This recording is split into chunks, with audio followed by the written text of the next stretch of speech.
Everyone, welcome back to my channel. और मेरे channel में आपका बहुत बहुत स्वागत है। आई होप कि आप सब बहुत अच्छे होंगे। और लगभग मुझे ऐसा लगता है कि 20 से 25 दिन हो गए हैं मुझे ब्लॉगिंग किए हुए। तो मैंने जो भी वीडियो बनाया था उसके पहले बनाया था जब मेरी सिस्टर यहाँ नहीं आई थी। और मैंने आपको बताया था कि उसकी बहुत ज़्यादा तबीयत ख़राब है। तो हकीकत में उसकी तबीयत बहुत ज़्यादा ख़राब है और वो अभी भी हॉस्पिटल में एडमिट है और अभी उसको ठीक होने में काफ़ी टाइम लग जाएगा। और इस बीच में हम ना मेंटली भी बहुत ज़्यादा डिस्टर्ब थे और फिज़िकली भी बहुत ज़्यादा डिस्टर्ब हो रहे थे। पापा भी थे यहाँ पर और अभी हम लोगों ने पापा को भेज दिया रीवा कि आप जाइए बहुत ज़्यादा, क्योंकि वो थक गए थे। तो बस अभी ऐसे ही चल रहा है। अब मैं रेगुलर हॉस्पिटल नहीं जा रही हूँ। हॉस्पिटल हम तब जा रहे हैं जब हमको कुछ ज़रूरत होती है, जैसे कुछ पे करना हुआ या फिर कुछ डॉक्टर से मिलना हुआ, तब हम उस टाइम हॉस्पिटल जा रहे हैं। और परमानेंटली मेरी दीदी उसके साथ है। तो अ, बस ज़िंदगी है ये, और ज़िंदगी हाँ, ऐसी ही चलती है, क्योंकि सुख और दुख दोनों साथ में चलते हैं। तो अभी जो टाइम है ना, ये हम लोगों का बहुत ज़्यादा मतलब पेनफुल टाइम था। और बस इसको हम लोग काट रहे हैं। और जैसे ना ये चीज़ आई है ना अचानक से, ऐसे ही ये बहुत अच्छे से चली जाए, ईज़िली चली जाए हमारी लाइफ से। और इसके लिए हमें बहुत मेहनत करनी पड़ेगी। और जो थकना है ना, थकना वाला शब्द हमको ये सोचना भी नहीं है कि हम थक गए हैं। और अभी बीच में ना मेरी तबीयत भी बहुत ज़्यादा ख़राब हो गई थी, तो इस वजह से भी मैं थोड़ा सा ना घर में मतलब थोड़ा रेस्ट के लिए, क्योंकि मुझे भी वायरल टाइप का हो गया था। तो फिर वो हॉस्पिटल में पूरा मास्क लगा के मैं जा रही थी, लेकिन मैंने 2 दिन का रेस्ट लिया था, क्योंकि एंटीबायोटिक वगैरह खाई थी, तो उससे थोड़ा सा नींद वगैरह बहुत ज़्यादा आ रही थी। तो फिर हम मतलब मैं नहीं गई थी। पापा को तो मैंने अभी सैटरडे, पापा हाँ सैटरडे चले गए हैं। तो अभी वो भी थोड़ा सा रेस्ट करेंगे और फिर कुछ दिन बाद वहाँ के कुछ काम थे उनको निपटाने थे, वो काम निपटा के और फिर वो आएंगे। तो आई होप कि आप सब बहुत अच्छे होंगे। और अभी बज रहे हैं 10:15। तो 10:15 बज रहे हैं और मेरा काम मैं कर ही ली हूँ। काम सारा कुछ, खाना वाना सारा बन गया है। और बस मैंने सोचा कि चलो आज थोड़ा बहुत ब्लॉग बनाते हैं और आपको बताते हैं कि हम सब मतलब मैं कैसी हूँ और क्या हो रहा है। तो मेरी बहन का ट्रीटमेंट चल रहा है राजीव गांधी में। और ये सब अचानक से हुआ। हमको बिल्कुल भी ये चीज़ पता नहीं थी कि ऐसा भी हो जाएगा। और मतलब कोई इतना बड़ा नहीं सोचता है। इतना बड़ा सोचने मतलब दिमाग में आपके ज़हन भी नहीं आता है कि ऐसा भी कुछ हो जाएगा। तो बस ये जो चीज़ थी ना, ये अचानक अचानक से हम लोगों की लाइफ में दस्तक दी। और जब हमें ये चीज़ का पता चला तो आप समझ सकते हैं कि हम लोगों के जीवन में क्या बीती होगी। हम लोग सारे लोग मतलब एकदम से टूट गए। और टूटने के बाद भी हम फिर वही है ना, खड़े हुए और उसको संभालने में लग गए। क्योंकि वो तो उसको जब पता चला ना, अब आप पेशेंट से कितना छुपाओगे। आजकल डॉक्टर भी बहुत सारी चीज़ें नहीं छुपाते हैं, वो वहीं डिस्कस करते होते हैं जब पेशेंट के साथ वो कुछ कर रहे होते हैं। तो अभी करीब करीब 25 दिन ना बहुत पेनफुल थे, क्योंकि बहुत सारी चीज़ें हो रही थी। छोटा सा ऑपरेशन हुआ और उसमें भी उसको इतना पेन हुआ। उसने बहुत दर्द सहा, मतलब उसने अपनी रियल लाइफ में भी दर्द सहा। और जो अभी जो ये बीमारी से जो वो पेन और दर्द सह रही है, वो भी बहुत ज़्यादा पेनफुल है। तो हम लोगों के लिए ये जो मतलब क्या बोलें, ये जो टाइम है ना, बहुत ज़्यादा मतलब कुछ नहीं कह सकते इस टाइम का। इस टाइम को या तो आप हंस के झेल लो और या तो रो के झेल लो। तो देखिए, हंस के झेलना ज़्यादा सही है। रो के झेलने में क्या होगा ना कि हम बीमार होने लगेंगे, और हम बीमार हो ही गए हैं। हमारी शक्ल लोगों को समझ आ रही है कि ये बहुत परेशान है। तो बस है, अब हम हंसते रहते हैं और हंस के हमको इस जंग को जीतना है। और इस जंग को जीत के मेरी बहन को इस जंग से हमको निकालना है और एक बहुत अच्छी सी लाइफ उसको अब आगे अपनी जीनी है, सारे ड्रीम्स पूरे करने हैं। तो बस आप सबका सपोर्ट और आप सबकी विशेस बहुत ज़्यादा ज़रूरी हैं। जो मैंने पहले वीडियो में भी आपको बोली थी, थोड़ा बहुत मैंने आपको इशारा किया था कि उसकी तबीयत बहुत ज़्यादा ख़राब है। तो बस आज मैं आपको बता रही हूँ कि उसका ट्रीटमेंट में रोहिणी वेस्ट में जो राजीव गांधी है वहाँ पर उसका ट्रीटमेंट चल रहा है। और बस इस ट्रीटमेंट के दौरान ना जो पेशेंट होता है ना वो मेंटली भी बहुत ज़्यादा डिस्टर्ब हो जाता है, और जो उसके साथ वाले होते हैं वो तो डिस्टर्ब होते ही हैं, लेकिन जो उस पे बीत रही होती है ना वो हम अब सामने से फेस कर रहे हैं। तो बस यहीं से मैं आपको बता रही हूँ कि हम लोगों की ज़िंदगी ना जो सीधे चल रही थी ना वो अब ना टेढ़ी हो गई है। और अब हमारी ज़िंदगी में ना मतलब पहले हम एक बहन को ठीक कर रहे थे जिसका हमें पता ही नहीं था कि वो कैसे ठीक होगी, और अब एक जो दूसरी मेरी बहन है उसको हम उस बीमारी से निकालने की कोशिश कर रहे हैं, जो कि लोग सुनते ही नहीं हैं, देखते ही नहीं हैं, वीडियो स्क्रॉल कर देते हैं आगे कि नहीं नहीं इसके बारे में हमें नहीं देखना है, सुबह सुबह हमें नहीं देखना है, रात को सोने से पहले हमें नहीं देखना है। जबकि हकीकत मैं आपको बताऊं तो आप इस टाइप के वीडियो देखिए और जागरूक होइए, क्योंकि ये तो पता ही जब चलता है जब आपका बहुत ज़्यादा बढ़ जाता है। तो प्लीज़ अपनी हेल्थ का ध्यान रखिए, और ये बहुत ज़्यादा हो रहा है इस समय, हर किसी को हो रहा है। तो अपना रूटीन चेकअप कराते रहिए, अपने डॉक्टर से मिलते रहिए, और लेडीज़ को तो कभी भी अवॉइड नहीं करना चाहिए कोई भी चीज़। मैं भी अभी जाऊंगी चेकअप के लिए, मैंने सोचा है कि मैं अपनी लेडी डॉक्टर के पास जाके पूरा अपना चेकअप कराऊंगी और उससे बताऊंगी हर चीज़ कि हाँ ये चेंजेस हो रहे हैं, तो उसके लिए हमें क्या करना चाहिए। उससे ये होगा ना कि एक बहुत छोटी सी चीज़ से मेरी बहन को डायग्नोज़ हुआ। मैं आपको बता रही हूँ कि मेरी बहन जनवरी से उसकी तबीयत ख़राब हुई, और जनवरी से वो इतना ज़्यादा परेशान हो रही थी ना, सर्दी जुकाम और ये सारा कुछ हो रहा था। तो जब वायरल हुआ तो वायरल तो 10 दिन में ठीक हो जाता है, लेकिन उसका वायरल वैसे फीवर वीवर आना तो ठीक हो गया, लेकिन उसको खांसी आना नहीं ठीक हुई।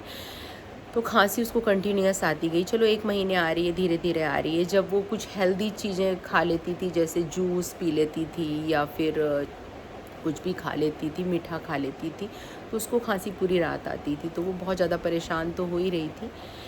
फिर बीच में बंद होती थी, फिर आने लगती थी। तो जो अभी की कंडीशन थी ना उसमें वो कई बार रात रात सोई नहीं, इतनी खांसी आई उसको। तो उसने बहुत सारे, जबलपुर में एमपी में वो रहती थी, मतलब अभी भी रह रही है, उसका बेटा वहीं रह रहा है। तो उसने वहाँ पर उस दिखाया, और वहाँ पर डॉक्टरों ने, और ब्लैकनेस आने लगी थी हाथों में, फेस में।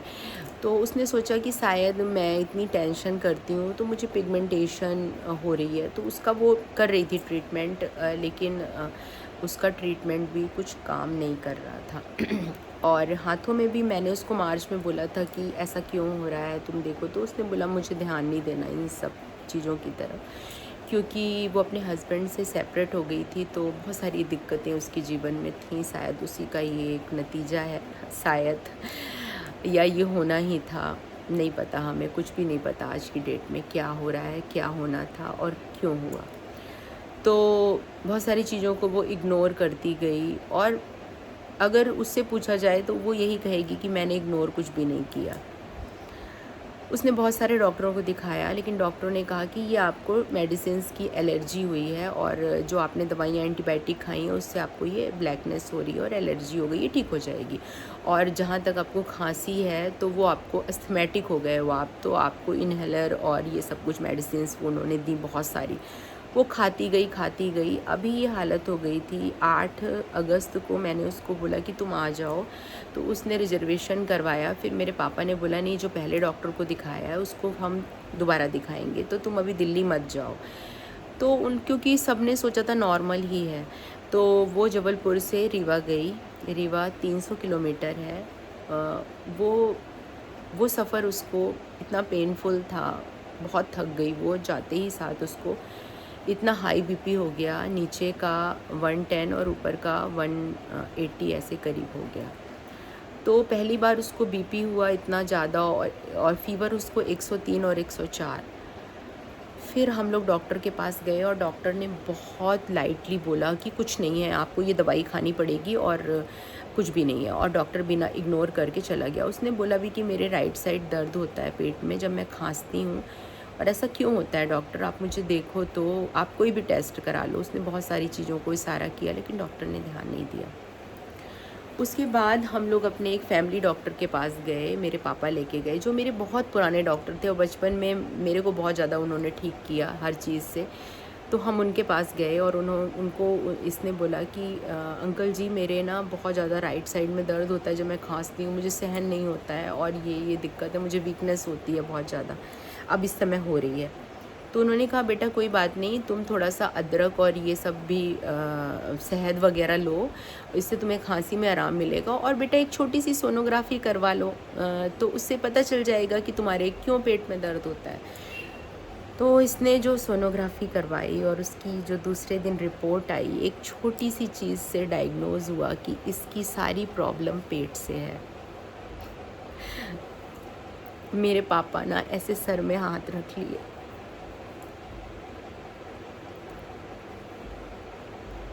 और पंडित जी के पास गए, क्योंकि सोनोग्राफी में जो आया ना वो बहुत भयानक था। फिर उन्होंने पूछा कि इसका क्या है आगे का, सॉरी आगे का लाइफ का क्या है और ये सब क्या है। तो उन्होंने बताया कि हाँ, बहुत कष्ट हैं इसके, मतलब इस टाइम में इसका ये दशा चल रही है और बहुत ज़्यादा इसका टाइम वैसा चल रहा है, तो आप दिखाने लेके जाइए इसको बाहर। तो पापा को उस सोनोग्राफी वाले डॉक्टर ने भी बोला कि सर आप इनको नागपुर ले जाइए और नागपुर में आप अच्छे डॉक्टर को दिखाइए। तो जाते ही साथ फिर सारा कुछ हुआ, बायोप्सी हुई और ये सब कुछ हुआ। तो उसमें डायग्नोज़ हुआ कि 4-5 गांठें हैं पेट में, और ये कहाँ से आ रही हैं हमें कुछ पता नहीं। और हमारे दिमाग में मतलब कि हमें कुछ समझ नहीं आ रहा था कि हम अब क्या करें और कहाँ जाएं, कि हम टाटा मेमोरियल जाएं, कि हम दिल्ली जाएं, कि हम कहीं गलत ना फंस जाएं, ट्रीटमेंट गलत ना हो जाए। तो ये सब चलते करते करते फाइनली सब कुछ प्रोसेस हुआ। फिर 10 दिन बाद जब बायोप्सी की रिपोर्ट आई तो फिर ये लोग गए नागपुर गए। तो वहाँ पर मैक्स में इनका मतलब जो कैंसर वाले डॉक्टर हैं, उन्होंने कहा कि कोई बात नहीं है और ये प्रॉब्लम है और ऑपरेशन नहीं हो सकता अब, क्योंकि एडवांस स्टेज है और कुछ भी नहीं होगा, और अब इसकी कीमो चलेगी। तो देन हम कीमो एक कर देते हैं और पेट स्कैन कर देते हैं, उसके बाद कीमो स्टार्ट हो जाएगी। 21 दिन बाद आना, फिर कीमो होगी, फिर ऐसे ऐसे करके आप आते जाना।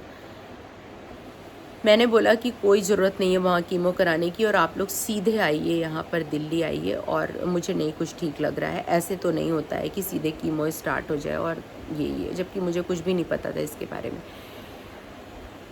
31 को पापा लोग वहाँ से आए और सीधे राजीव गांधी आए, मैं भी यहाँ से गई और उसका ट्रीटमेंट स्टार्ट हुआ। ट्रीटमेंट क्या, टेस्ट वगैरह स्टार्ट हुए और वहाँ से पता चला कि उसको गॉल ब्लैडर में कैंसर है, और वो उसकी 3rd+ स्टेज है और वो बाहर आ गया है, और अब कुछ भी नहीं हो सकता ऑपरेशन वगैरह, और उसका अब होगा कीमो ही होगा। लेकिन हमारे पास ट्यूब नहीं थी, वो हमारी मैक्स में थी, तो ये प्रोसीजर चलता रहा कि कैसे आए। उस बीच में डॉक्टर ने कहा कि चलो ट्यूब आएगी तो हम आपका जब तक पूरा कर देते हैं। तो फाइनली अभी सारा कुछ हो गया और मेरी बहन की एक कीमो हो गई है और दूसरी कीमो होने ही वाली है 3 तारीख को। तो बीच में उसको वायरल हो गया, तो वो अभी हॉस्पिटल में एडमिट है। अभी वो आज की डेट में ठीक है, मुझे नहीं पता कल कैसी होगी, लेकिन आज ठीक थी। तो हम 2 दिन से हम भी खुश हैं, क्योंकि वो हंसती है तो हम भी हंसते हैं। तो बस यही है। तो अभी सफ़र स्टार्ट हुआ है और हमें थकना बिल्कुल नहीं है, और मेरे को और दीदी को तो बिल्कुल भी बीमार भी नहीं होना है। मेरी दीदी अपने बच्चे छोड़ के यहाँ आई है, मैं भी यहाँ से रोज़ जाती हूँ रोहिणी वेस्ट जाती हूँ, जो राजीव गांधी है, और वहाँ फिर हम जाके दोनों जन बैठते हैं। मैं तो कुछ भी नहीं करती हूँ, दीदी ही अंदर होती हैं, लेकिन एक सांत्वना मिलती है, साथ मिलता है। कुछ भी पेमेंट वगैरह या रसीद वगैरह काटनी होती है तो मैं नीचे जाती हूँ। तो हमको बहुत अच्छे डॉक्टर मिले हैं और मुझे यकीन है बाबा पे और डॉक्टरों पे बहुत ज़्यादा यकीन है कि मेरी बहन बहुत जल्द ठीक हो जाएगी। और उसका ट्रीटमेंट एक बहुत अच्छे डॉक्टर के साथ चल रहा है। बहुत सारा काम हमें करना है इस बीच में, बहुत सारा, मतलब बहुत मेहनत करनी है और आप सबका सपोर्ट भी चाहिए, आशीर्वाद भी चाहिए, ताकि मेरी बहन को हम लोग एक बार फिर से स्टैंड करें। उसके ड्रीम्स पूरे करने हैं, उसको बहुत सारी ज़िंदगी जीनी है, उसका बेटा उसका इंतज़ार कर रहा है। तो बस यही है ज़िंदगी और इसी के साथ इंसान जीता है। बहुत सारे लोग हैं, वहाँ जाओ ना तो दुनिया समझ में आती है कि हाँ हाँ, ये देखो इतनी कम कम एज के लोगों के साथ ये होता है। तो रोना नहीं है बिल्कुल भी। मैं थोड़ा बात करते करते इमोशनल हो गई, तो हंसना है और जब मौका मिले हंसने का तो हंसना है। और बस अब हमें अपनी बहन को ठीक करना है। तो आज का वीडियो इतना ही, आप सबको बताना था कि मेरी बहन कैसी है और मैं कैसी हूँ और हमारे घर में क्या चल रहा है प्रॉब्लम। तो चलिए मिलते हैं नेक्स्ट वीडियो में। कोशिश करूँगी कि मैं नेक्स्ट वीडियो बनाऊँ और बहुत अच्छा बनाऊँ। तब तक के लिए बाय बाय।